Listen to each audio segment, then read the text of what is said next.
Well, we always say retirement is a journey, one that you shouldn't have to navigate solo. So that is why every week here on The Right Path to Retirement, we turn to financial advisor Jimmy Lynn, certified financial planner and the founder of Right Path Wealth Management right here in Las Vegas. All right, Jimmy, let's dive in. You ready? I'm ready to go. All right. We hear all these rules of thumb about spending in retirement, like you're going to need 80% of your working year's income, and that's what you're going to spend. But there's a new survey from T. Rowe Price. It found that many retirees are actually living on closer to 66% of their working year's income. So I'm curious your thoughts on this, Jimmy. When you hear that, what's your reaction? Well, my reaction is what I always say is it all starts with a plan, right? There are no rules of thumb, and we do see people spending less than what they anticipate in retirement. So, I mean, as a good example, a lot of times when we think about what our spending habits are during our working years, there's costs that are embedded in there that we don't really think about. Like when we go to work, we have wardrobes that we have to purchase. We have to go to the dry cleaners. We're buying lunch every single day when we're at work. So there's a lot of costs that we don't even think about. Yeah. We may have a mortgage that we're paying on, but in retirement, maybe we get that paid off. So what happens is as you're going into retirement, sometimes that rule of thumb just doesn't apply.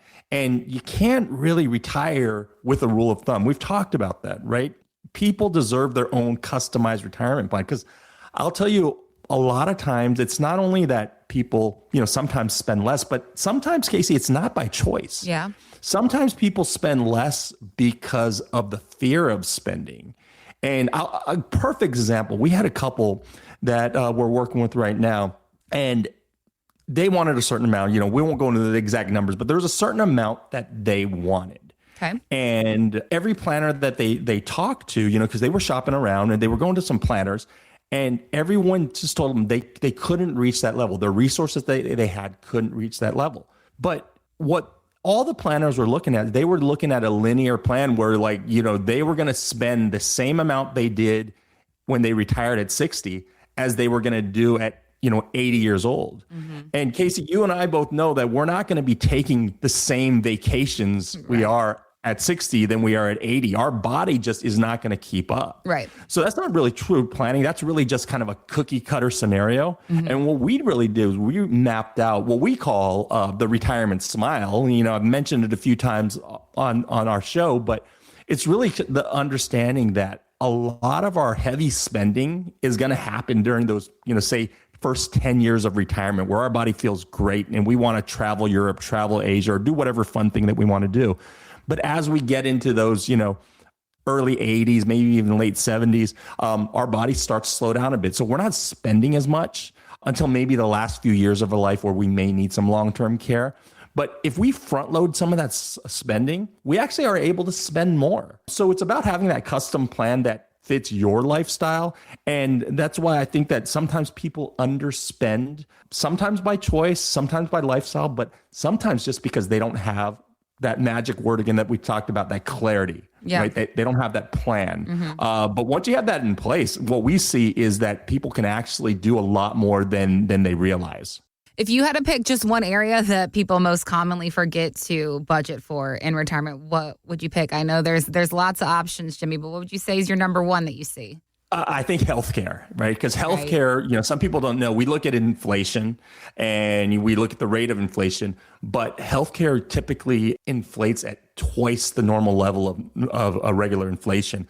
So not being able to factor that in, people think Medicare is going to take care of a lot of our needs, and then they realize they need long-term care. Mm-hmm. Medicare doesn't touch long-term care. You got to have a plan for that. You got to at least understand, where funds are going to come for. So that would be a big one that people just completely miss. Yeah. But we always want to tackle that in our plan because we don't want to get those gotchas.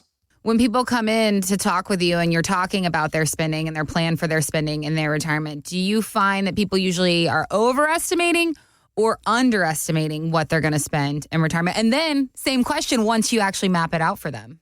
It's funny. I think when we first have some of these conversations, that they kind of underestimate what they're spending because they don't realize that in retirement, one of the things that we've been wanting to have and now we have is time, right? We have more time to spend money, and people think they're going to, I've been working for so long and I just want to relax, which is true.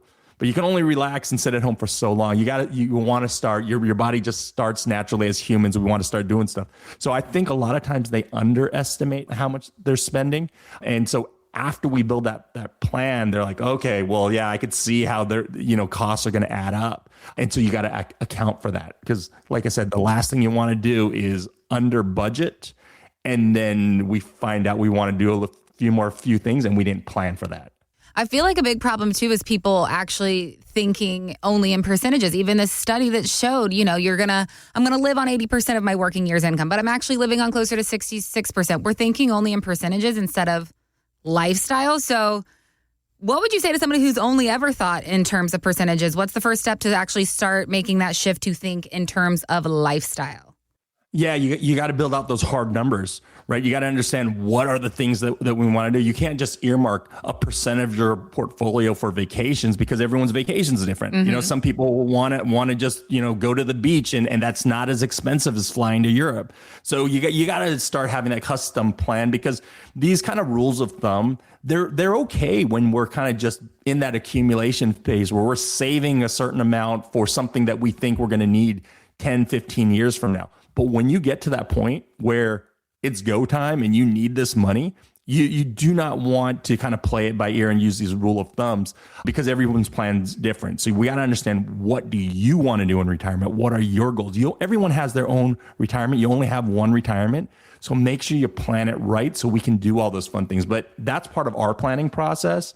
When we sit down with people, we are very planning first and we will map out exactly what they want their lifestyle to look like in retirement.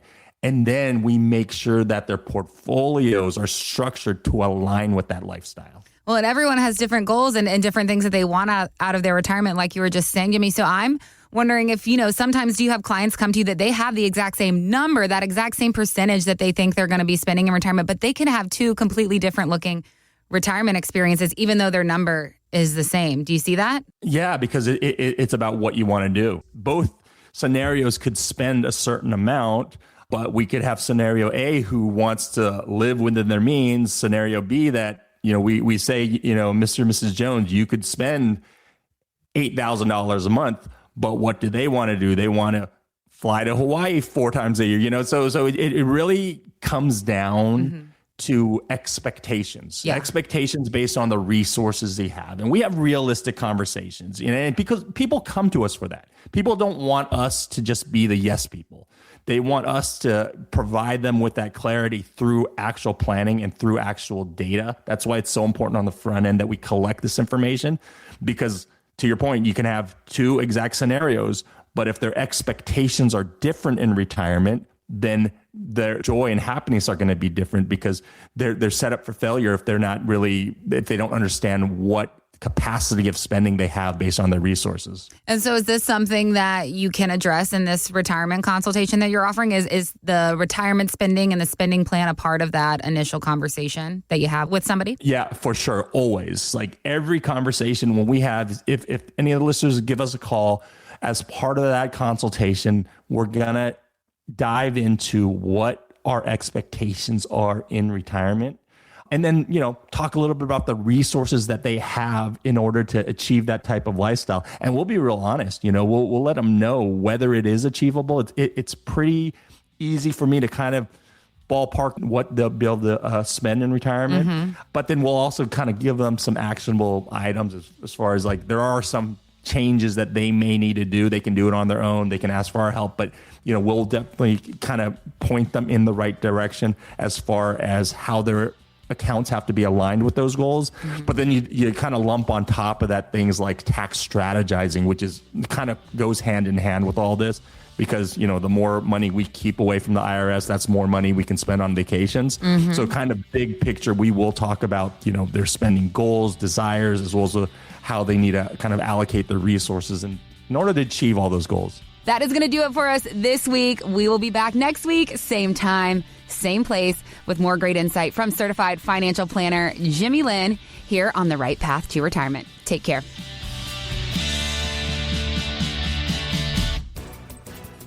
Insurance products are offered through the insurance business Right Path Wealth Management. Right Path Wealth Management is also an investment advisory practice that offers products and services through Impact Partnership Wealth, LLC, a registered investment advisor. IPW does not offer insurance products. The insurance products offered by Right Path Wealth Management are not subject to investment advisory requirements. Investing involves risk, including potential loss of principal. Any reference to the protection, safety, or lifetime income generally refer to fixed insurance products, never securities or investments. Insurance guarantees are backed by the financial strength and claims paying ability of the issuing carrier. This radio podcast is intended for informational purposes only. It's not intended to be used as the sole basis for financial decision, nor should it be construed as advice designed to meet the particular needs of an individual situation. Right Path Wealth Management is not permitted to offer, and no statement made during this show shall constitute tax or legal advice. Our firm is not affiliated with or endorsed by the U.S. government or any governmental agency. The information and opinions contained herein provided by third parties have been obtained from sources believed to be reliable, but accuracy and completeness cannot be guaranteed by Right Path Wealth Management. Market Guard is a firm that provides investment signals as well as portfolio allocation recommendations, wide variety of model portfolios. Market Guard does not offer advice or enter into fiduciary relationships.